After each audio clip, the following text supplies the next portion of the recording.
Hello friends, ઘણીવાર ઘણા દર્દીઓ મને પૂછતા હોય છે કે સર, હાર્ટ એટેક પહેલા શું શું લક્ષણો હોઈ શકે?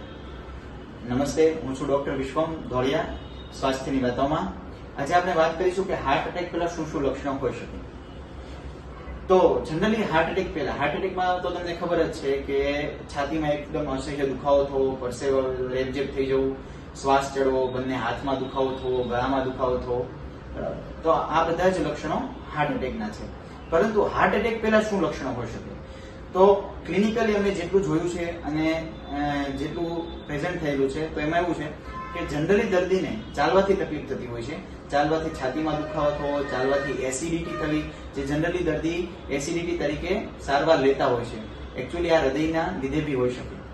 જેવો કે ચાલવાથી છાતીમાં દુખવું, ચાલવાથી એસિડિટી થવી, ચાલવાથી બંને હાથમાં દુખાવો થવો, ચાલવાથી ગળામાં કંઈક ફસાઈ ગયેલું હોય અથવા ગળામાં દુખાવો થવો અને ચાલવાથી શ્વાસ ચડવો. આ 5-6 લક્ષણોમાંથી કોઈ પણ 1, 2 કે 3 કે બધા જ લક્ષણો હોવાની શક્યતા હોય છે. જો તમને પણ આવા કોઈ લક્ષણો હોય તો તમારે અવશ્ય હૃદયનું ચેકઅપ જેવા કે ઇકો અને TMT આ બંને રિપોર્ટ્સ કરાવવા જોઈએ. નમસ્કાર.